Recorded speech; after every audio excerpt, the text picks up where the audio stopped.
హల్లెలూయా. అందుకని మనము పరిశుద్ధులు అనబడినటువంటి వారంట ఏం చేయాలా? అనేకులను మనం ఏం చేయాలా? చేర్చుకోవాలి. పీదలను చేర్చుకోవాలి, దిక్కులేని వారిని చేర్చుకోవాలి, ఆకలితో ఉన్న వారిని చేర్చుకోవాలి. దైవికమైనటువంటి ప్రేమ మనం ఏం చేయాలా? చూపించాలి వద్దా? మనం ఎలాంటి వాళ్ళం? మనం ఒక్కళ్ళని మంచోళ్ళు అని చెప్పండి. మంచోళ్ళు సరిగ్గా ఎటుకెళ్ళు చెప్పండి. ఒక్కళ్ళు చెప్పరు ప్రపంచంలో. ఎవ్వడం మంచోళ్ళం కాదు. మనమందరం దుర్మార్గులు, మోసాలు చేసిన వాళ్ళం, తిట్టిన వాళ్ళం, వాళ్ళు దోసుకున్న వాళ్ళం, వాళ్ళ గురించి వీళ్ళ గురించి అబద్ధాలు, సాడీలని చెప్పి బ్రతికొచ్చిన వాళ్ళం మనం. అలాంటి మన దేవుడు ప్రేమించలేదా? ఆయన మనల్ని చేర్చుకోలేదా? ఆయన ప్రేమను అగపరచలేదా? అలాంటి అనుభవాలే ఉండాలి. హల్లెలూయా. ఎస్, అవునంటారా కాదంటారా? అవును. కనుక మన పరిశుద్ధులు అనబడినటువంటి మనమంట అనేకులను చేర్చుకునే అనుభవంలోనికి మనం రావాలి. దేవుని స్తోత్రం. వాళ్ళు ఏం చెయ్యాలో మీకు ఇంకో మాట కూడా నేను జ్ఞాపకం చేస్తాను. తిమోతికి రాసినటువంటి పత్రిక 5వ అధ్యాయం 9-10 వాక్యాలు చదువుదాం. తిమోతికి రాసిన మొదటి పత్రిక 5వ అధ్యాయం 9-10 వాక్యాలు చదవాలి.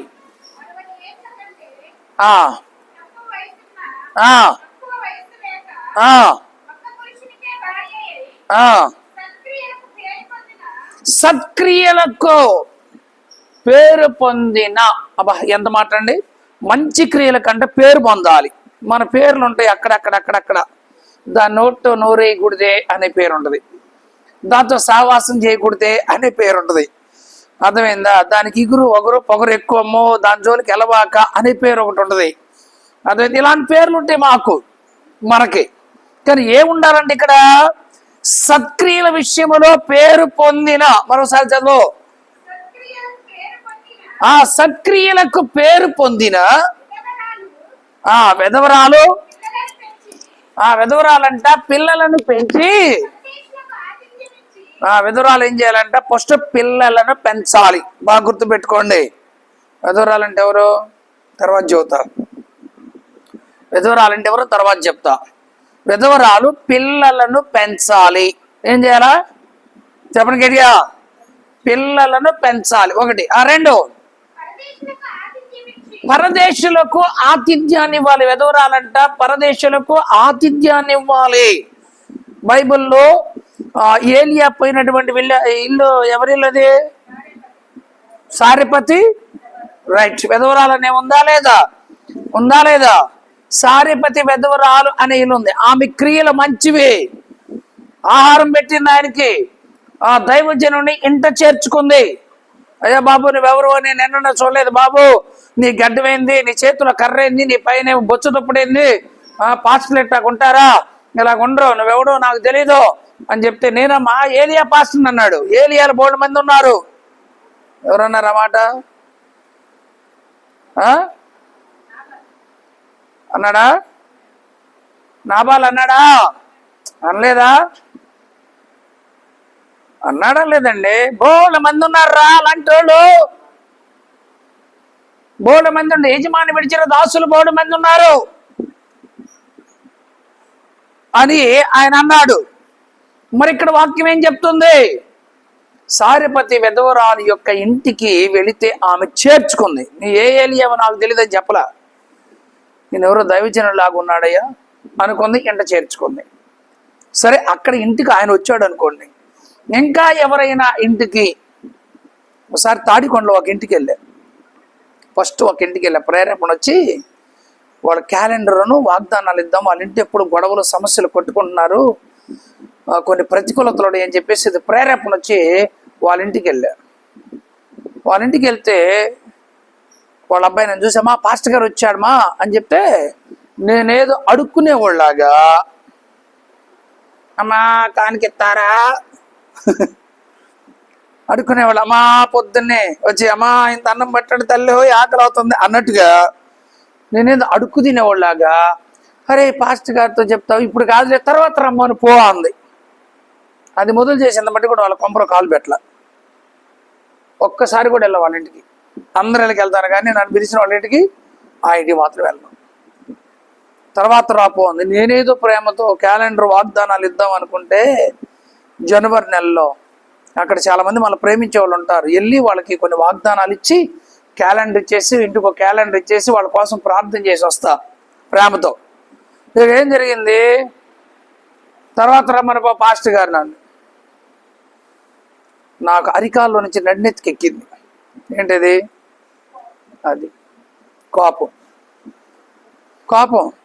నేను వెంటనే పక్కన పడతారే మనం అడుక్కోవడానికి వచ్చావా?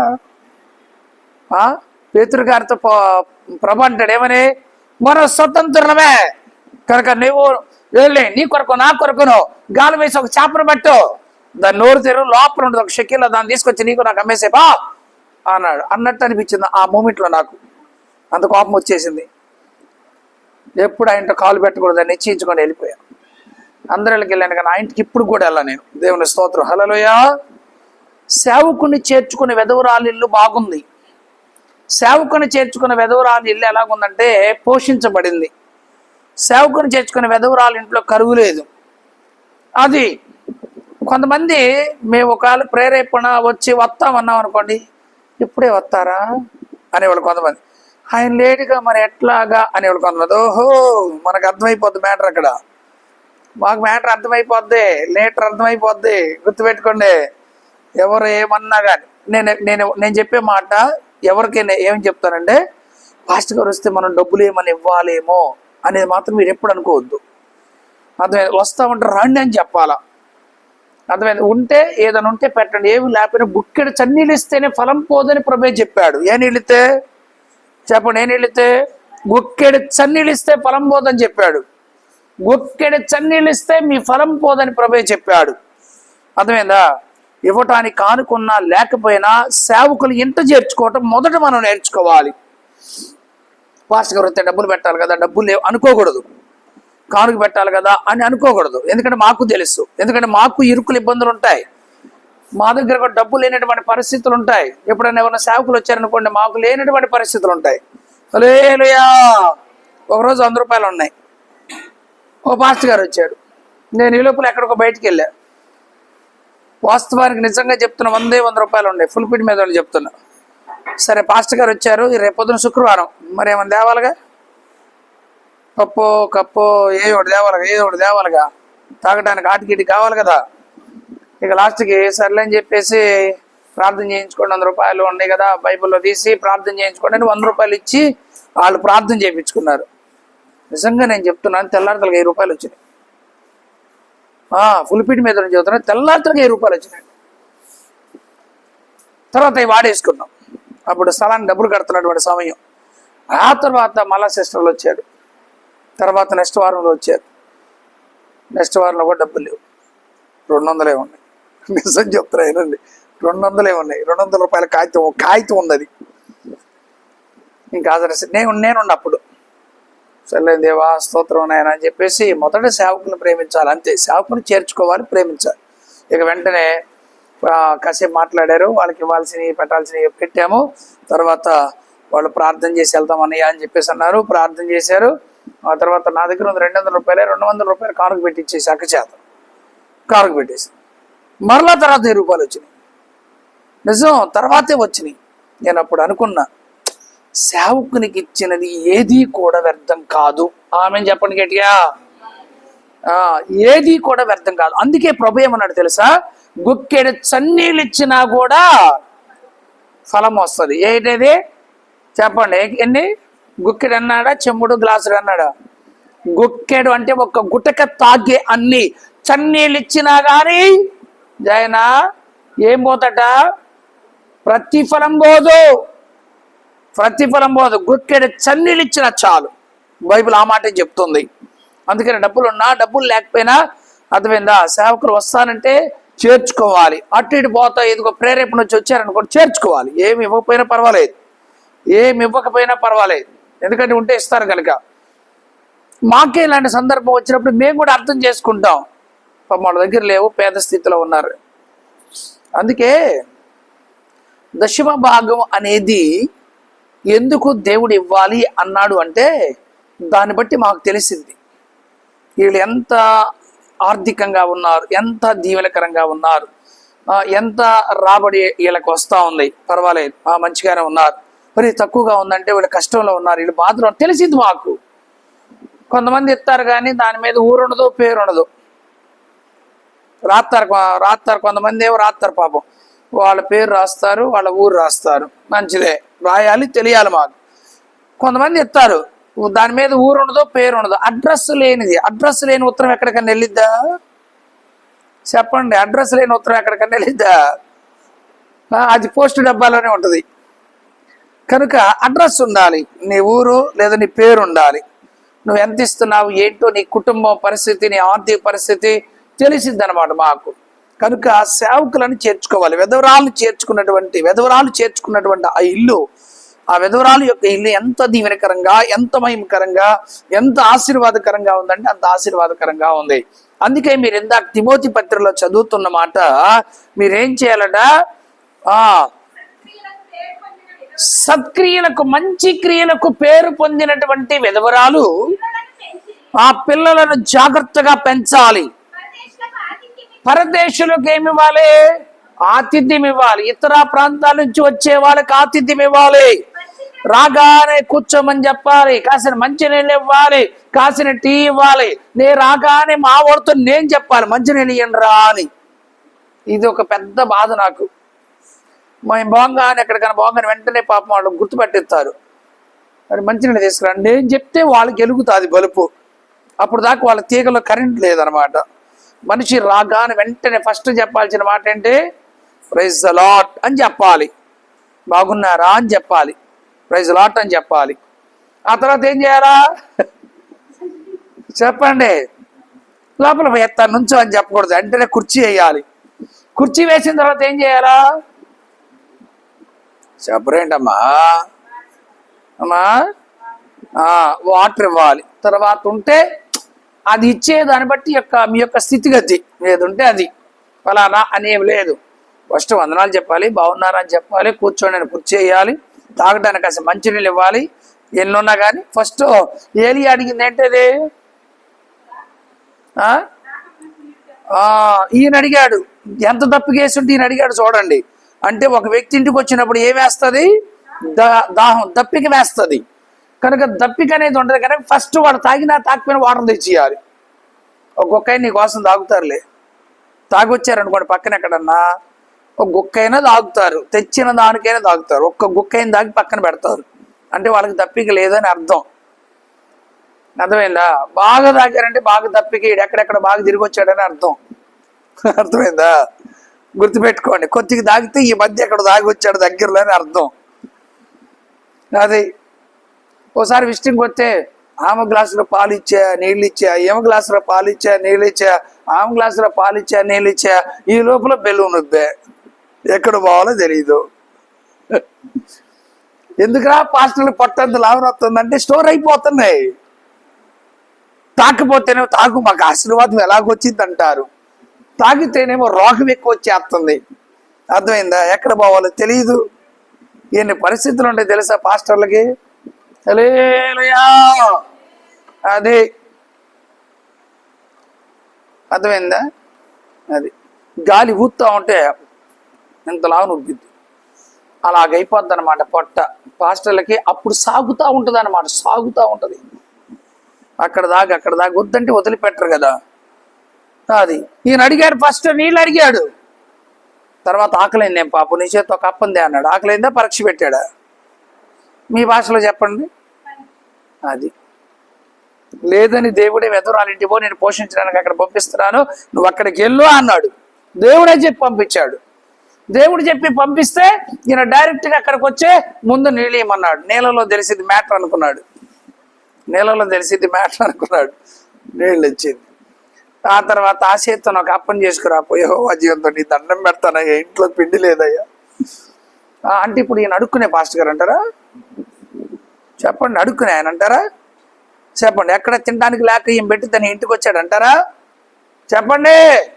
నో, కానే కాదు, దేవుడే ఆమె కోసం పంపించాడు అన్నది మాత్రం గుర్తుపెట్టారు. వెధవరాళ్ళు చేర్చుకోవాలి అని రాయబడి ఉంది. చదువు. ఎవరికి పాదాలు కడగాలంట? పరిశుద్ధుల కంటే పాదాలు కడగాలి. యేసుక్రీస్తు పాదాలు కడిగే విషయంలో మొదటి స్థానంలో ఉన్నాడు. దాని తగ్గింపు అంటారు. ఆ పరిశుద్ధుల యొక్క పాదములను కడిగి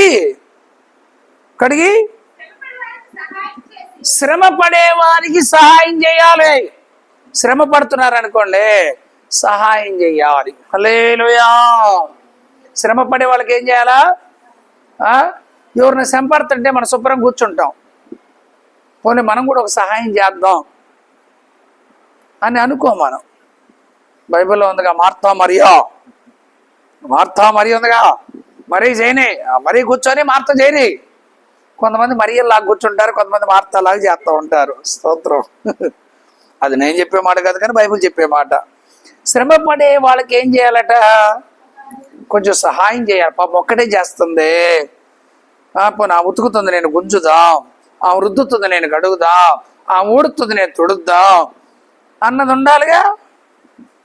ఉండాలా లేదా? మరి ఏంటి మనం నేర్చుకోవాల్సింది చెప్పండి. మనం ఏమి నేర్చుకోవాలంటే ఇదే నేర్చుకోవాలి. మనం ఇదే నేర్చుకోవాలి. నీకు ఒకళ్ళే చేస్తుండే చెయ్యాలి. ఈ మధ్య అది రావట్లేదు కానీ సరిగ్గా ఈసారి బాగా చేయాలి. తెలిసింది అప్పుడు పరిచర్య, రెండోసారి రాదు. స్తోత్రం. పరిచర్య చెయ్యాలి. శ్రమ పడేవారికి సహాయం చేయాలి.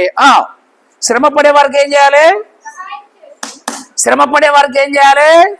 ఇప్పుడు నేను శ్రమ పడితే మీరు నాకేం చేయాలి? సహాయం చేయాలి. మీలో ఎవరైనా ఇంకోటి శ్రమ పడితే మీరేం చేయాలి? సహాయం చేయాలి. శ్రమ పడే వారికి సహాయం చేయాలి. ఇది పరిశుద్ధ లక్షణం. దేవుని స్తోత్రం. హల్లెలూయా. ఆ తర్వాత ప్రతి సత్కార్యము చేయ పూనుకొనినదైతే, అంటే ప్రతి సత్కార్యాలు అంటే మంచి కార్యాలు. ప్రతి మంచి కార్యాలు చేయడానికి పూనుకోవాలి. చెప్పండి, ఏం చేయాలా? చెప్పండి, ఎవరు? పూనుకోవాలి. ప్రతి సత్కార్యమును చేయటానికి పూనుకోవాలి. మంచి కార్యాలు చేయటానికి పూనుకోవాలి. పూనుకోవడం అంటే దాని అర్థం ఏంది? పోరకు చెగరటం అని కాదు. పూనుకోవడం అంటే ఏంది? నువ్వు నేను వాళ్ళందరూ నలుగురు 4 చేతులు ఎంచి సాగిద్దాం పండిరా, అది పూనుకోవడం అంటే. కొంతమంది పూనుకోరు, జారుకుంటారు. అర్థమైందా? ప్రతి సత్కార్య విషయంలోనంట, మంచి కార్యాల్లోనంట పూనుకోవాలంటే విశ్వాస బిడ్డలు పూనుకోవాలి. మంచి పనులు చేసేటప్పుడు దానికి మీ వంతు సహకారం ఉండాలి. పూనుకోవడం అంటే ఇదే. హల్లెలూయా. చెప్పండి, పూనుకోవడం అంటే ఇదే. పూనుకోవడం అంటే ఇదే. ప్రతి మంచి కార్యాలకు పూనుకోవాలి, ప్రతి సత్కార్యాలకు పూనుకోవాలి. పూనుకొనొచ్చు. వెధవరాన్ల రెక్కలో చేర్చవచ్చా? అది వెధవరాలంటే ఎవరు? భర్తని కోల్పోయింది అని అర్థం. చెప్పండి, ఎవరు వెధవరాలు అంటే? భర్తని కోల్పోయినటువంటి స్త్రీని వెధవరాలు అంటారు. దేవుని స్తోత్రం కలుగును గాక. హల్లెలూయా. భర్త చనిపోయి ఉంటే వెధవరాలు అంటారు. భర్త లేనామని వెధవరాలు అంటారు. భర్తను కోల్పోతే వెధవరాలు అంటారు. ఆమెను వెధవరాల లెక్కలో చేర్చుకోవచ్చా అని బైబిల్ చెప్తుంది. ఇప్పుడు మనం కూడా ఈ అనుభవానికి రావాలి. ఏ అనుభవానికి రావాలా? ఈ అనుభవానికి రావాలి. హల్లెలూయా. ఎవరు? మనం. నిన్ను సృజించిన వాడు నీకు భర్త అయి ఉన్నాడు. నిన్ను సృజించిన వాడే నీకు భర్త అయి ఉన్నాడు. ఇప్పుడు నయోము ఉంది. నయోముకి ఎవరు లేరు? భర్త లేడు, పిల్లలు లేరు, వెధవరాలు అయిపోయిన తర్వాత కోడలు చేర్చుకుందా, తోసేసిందా? చేర్చుకుందామా, ఇంకెందుకులే వెళ్ళండమ్మా, నేనేమన్నా మళ్ళీ పెళ్లి చేసుకుంటానా, మళ్ళీ నాకేమైనా కొడుకు పుడతాడా, వాడు పెద్ద అయితే నొమ్మసులు దాని అయిపోతా, మళ్ళా నీకు ఇచ్చి చేయాలంటే నీ వయసు పెద్దదైపోయింది, మీరు మరలా మీ యొక్క దేశానికి, మోయాబ్ దేశాల్లో మీరే ఉండండి, చక్కగా వేరే వాళ్ళు చేసుకొని పిల్లలు కానీ మీరు సంతోషంగా ఉండండి, నా దేశానికి నేను వెళ్ళిపోతాను, ఏదో నా బతికిలాగా అయిపోయిందని మరలా ఎక్కడికి వెళ్ళడం ప్రారంభించింది? బెత్లెహేమునకు వెళ్ళడం ప్రారంభించింది. అంటే వెధవరాలు అంటే మోయాబు అనుభవాలు చచ్చిపోవటం, బెత్లెహేము యొక్క అనుభవాలు ఆరంభమే వెధవరాలు అని అర్థం. అర్థమైంది? మోయాబులో చచ్చిపోవటమే కదా, మోయాబు క్రియలు చచ్చిపోవటమే కదా, మోయాబు లక్షణాలు చచ్చిపోవటమే వెధవరాలు అని అర్థం. వచ్చేటప్పుడు బాగానే వచ్చిందండి, పోయేటప్పుడు మాత్రం భర్తను కోల్పోయి తిరిగి బెత్లెహేమునకు చేరింది.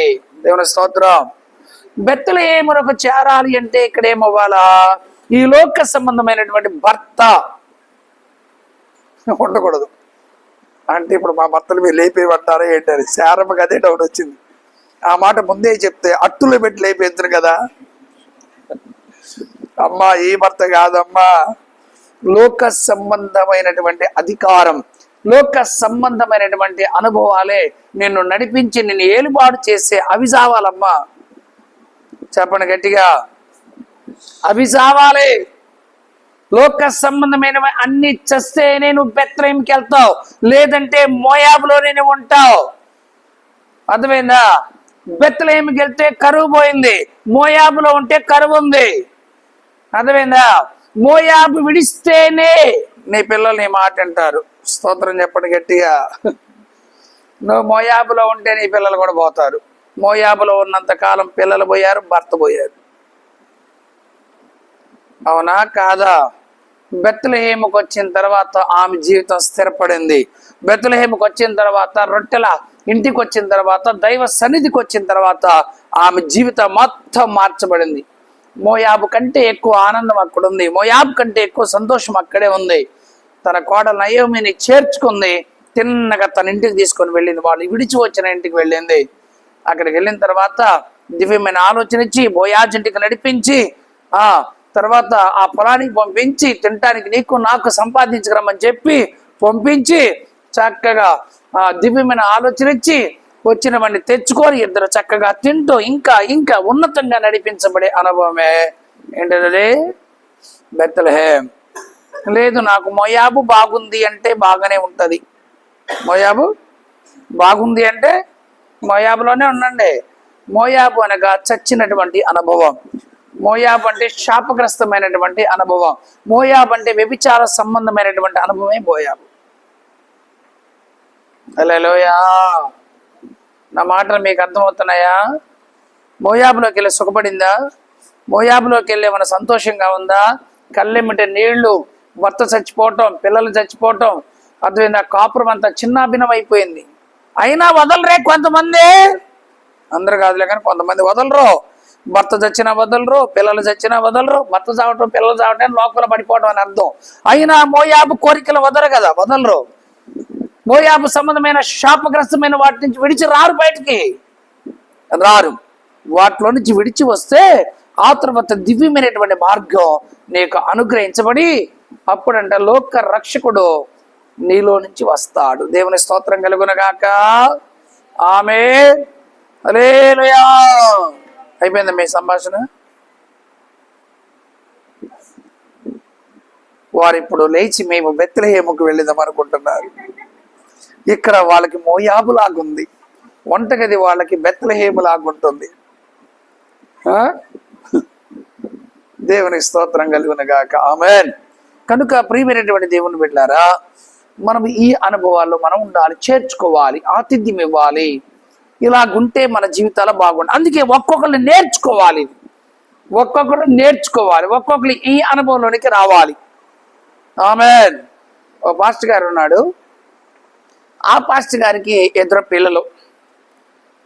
వాళ్ళు అన్యజనుల్లో నుంచి బయటకు వచ్చారు. దేవుని తెలుసుకున్నారు. మంచి ప్రార్థనాపరుడు, మంచి విశ్వాసవీరుడు, మంచి ప్రార్థనాపరుడు. ఏదో ఒక పొలం అమ్మితే డబ్బులు వచ్చేసినాయి. ఎంత వచ్చినాయంటే 1,10,000, 1,20,000 వచ్చినాయి. ఒక అమ్మాయి ఫీజులు కట్టలేక మధ్యలో చదువు ఆపేశారు, బ్రేక్ అయిపోయింది. ఇద్దరు పిల్లలు అట్లాగే ఉన్నారు. అమ్మాయి పెళ్లి చేద్దామంటే మరి కట్న కానుకలు ఇవ్వాలి. ఈ వచ్చిన డబ్బులు జాగ్రత్తగా పెట్టమని చెప్పేసి ఇంట్లో పెడితే ఏ పాస్ట్ వస్తే ఆ పాస్ట్కి ఒక 1,000 రూపాయలు, ఒక 500 ఇచ్చేసారు. టోటల్గా మొత్తం మీద 1,20,000 పాస్టులకి కానుకలకి అయిపోయినాయి అంట. ఎవరైనా బాగా లేకపోతే వాళ్ళకి ఇచ్చేవాడంట, శ్రమలో ఉంటే వాళ్ళకి ఇచ్చేవాడంట, బాధలు ఉంటే వాళ్ళకి ఇచ్చేవాడంట. దేవుడు మర్చిపోక ఆ ఇంటిని జ్ఞాపకం చేసుకొని, ఆ సేవకుని జ్ఞాపకం చేసుకొని, వాళ్ళ అమ్మాయికి కట్నం లేకుండా సాఫ్ట్వేర్ ఇంజనీర్ అనే ఒక అబ్బాయి పెళ్లి చేసుకొని వెళ్ళాడు. చక్కగా విశ్వాసులు అందరికి భోజనాలు పెట్టేశారు. 300 మందికి మటన్ దమ్ము పెట్టేశారంట. ఫాస్ట్ కాదు, ₹1 ఖర్చు లేదు, మెలకుండా అక్కడ కూర్చుంటా ఉంటాడు, సోత్తా ఉన్నాడంట. ఎలా జరుగునో ఇదని దేవుడు ఆశ్చర్యకరంగా జరిగించాడు. పరిశుద్ధులకి ఆతిథ్యం. పరిశుద్ధులు అనబడిన వారు ఆతిథ్యం. పరిశుద్ధులు అనబడిన వారు శ్రమలో ఉన్న వారిని జ్ఞాపకం చేసుకోవాలి.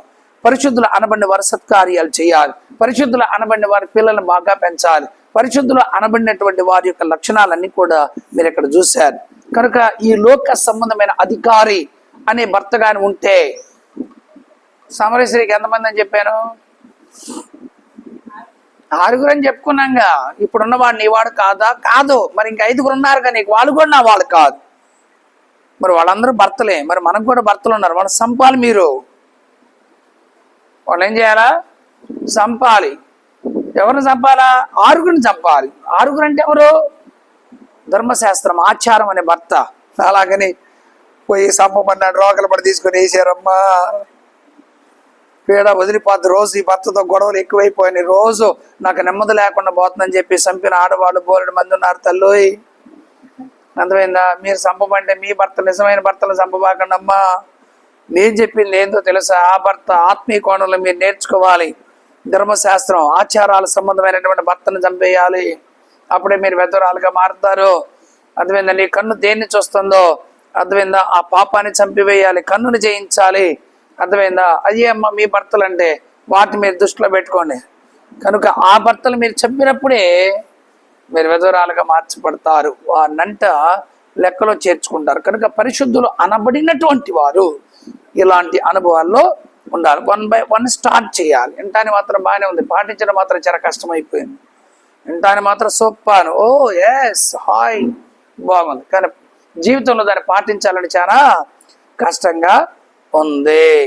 కనుక పరిశుద్ధ సంబంధమైనటువంటి వారు ఇలాంటి అనుభవాల్లో జాగ్రత్తగా ఉండి మీరేం చేయాలా? చక్కగా ముందుకి నడుచుకోవాలి. ఆమెన్ చెప్పండి గట్టిగా. ఆమెన్. హల్లెలూయా.